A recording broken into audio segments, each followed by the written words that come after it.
एकादशी पर चावल क्यों नहीं खाते? कथा। हिंदू धर्म में एकादशी, जिसे ग्यारस भी कहा जाता है, का बहुत महत्व है। यह दिन विशेष रूप से भगवान विष्णु की पूजा और व्रत के लिए समर्पित है। इस दिन लोग उपवास रखते हैं और सात्विक जीवन का पालन करते हैं। एकादशी के दिन चावल न खाने की परंपरा के पीछे एक प्राचीन और धार्मिक कथा प्रचलित है। पुराने समय में महर्षि मेधा नाम के एक महान ऋषि थे। वे बहुत ही ज्ञानी और तपस्वी थे। एक बार उनसे अनजाने में एक गंभीर भूल हो गई, जिसका उन्हें बहुत पछतावा हुआ। अपने इस पाप से मुक्ति पाने के लिए उन्होंने कठोर तपस्या करने का निश्चय लिया। वे जंगल में जाकर कई वर्षों तक ध्यान और तप में लीन रहे। उनकी कठोर तपस्या से प्रसन्न होकर भगवान विष्णु उनके सामने प्रकट हुए। ऋषि मेधा ने भगवान से अपने पापों के मुक्ति का मार्ग पूछा।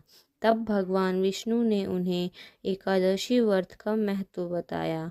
उन्होंने कहा कि जो व्यक्ति श्रद्धा और नियम से एकादशी का व्रत करता है, उसके सभी पाप नष्ट हो जाते हैं और उसे मोक्ष की प्राप्ति होती है। भगवान विष्णु ने आगे बताया कि एकादशी के दिन सभी प्रकार के पाप अन्न में, विशेष रूप से चावल में निवास करते हैं। इसीलिए इस दिन चावल का सेवन नहीं करना चाहिए। यदि कोई व्यक्ति इस दिन चावल का सेवन करता है तो वह अनजाने में पापों को अपने अंदर ग्रहण कर लेता है। यही कारण है कि इस दिन चावल से परहेज किए जाते हैं। एक अन्य मान्यता यह भी है कि चावल में जल तत्व की मात्रा अधिक होती है, जिससे मन में चंचलता आती है। जबकि एकादशी का व्रत मन को शांत और स्थिर रखने के लिए किया जाता है। इस दिन व्यक्ति को अपनी इंद्रियों पर नियंत्रण रखना चाहिए और भगवान की भक्ति में लीन रहना चाहिए। इसीलिए हल्का और सात्विक भोजन जैसे फल, दूध और सूखे मेवे का सेवन करना उचित माना जाता है।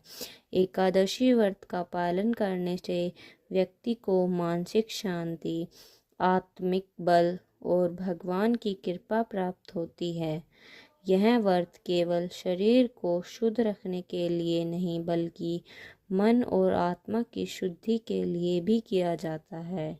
इस प्रकार धार्मिक मान्यताओं और कथाओं के आधार पर एकादशी के दिन चावल नहीं खाने की परंपरा चली आ रही है। इस परंपरा हमें संयम और भक्ति का महत्व सिखाता है।